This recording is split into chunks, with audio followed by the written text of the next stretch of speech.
Well, good afternoon, Adrian. Afternoon. We're here to have a bit of a chat about your thoughts regarding the Chancellor's budget. He stood down a couple of hours ago from making his announcements. And tell me, what are your initial reactions? First reaction is I don't actually know why he bothered going to the House. There had been so many leaks of this budget that he wasn't really left with many surprises to announce today. And indeed, maybe this is the peril of coalition government, too many people involved. But there was a lot of talk yet again about tax avoidance and tax evasion, and chancellors are always announcing we're having another clampdown. But at least George Osborne does seem to have got it that there's a difference between tax avoidance, which is legal, and tax evasion, which is illegal.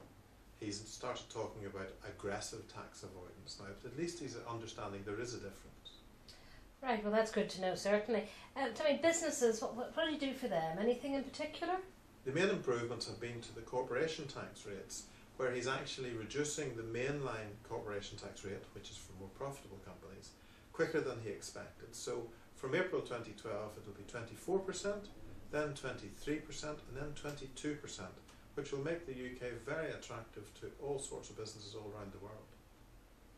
And obviously a benefit to some of our more high profile companies, Stephen Nolan, Ken Livingstone, people like that? Absolutely. People that have limited companies to run their affairs will see that their tax liabilities will probably be coming down. And for those who haven't got the sophisticated advice that allows them to set up these companies, who are running small businesses, I gather he's doing something for them too?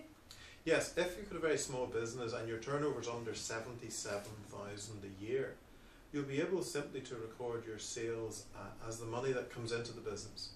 You don't have to worry about debtors and creditors and all sorts of complicated adjustments like that, which will make it easier to do your tax return at the end of the year. That sounds like very good news. And what about for Northern Ireland? Anything in particular for us? The biggest thing announced today for Northern Ireland is that for the first time it's going to be made an enterprise zone. People have been lobbying for this for a long time, and it will produce a lot of benefits for the economy, so we look forward to those. And the ordinary individual, the ordinary pay-as-you-earn taxpayer, who has no choice about what he pays and doesn't normally employ an accountant and so on, did he do anything for them? He did, yes, because he's increased the personal allowances, which are of benefit to virtually everybody except very well-off people.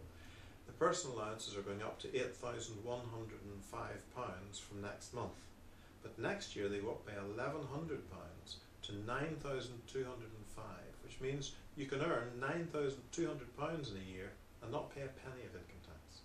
Okay, well that sounds good, but any nasties in there? Well, I guess the nastiest thing was 37p on a packet of cigarettes from 6 PM tonight. So that will probably encourage a few folk to give up. However, as far as George Osborne's concerned, if everybody gave up cigarettes, the government would probably run out of money. So tell me, what has Osborne said today that means people should come in and see you, should make an appointment with you in the next week or so to take advice? The most pressing thing is his announcement around uncapped tax reliefs in excess of £50,000. If you think you're affected by them, there are changes in this budget and we need to have a chat about it to make sure you don't lose out. And overall, what do you think the best news of the day was? Well, I guess the best news and a bit of a surprise was that in fact there's going to be no increase in the price of drink. So as far as I'm concerned, cheers.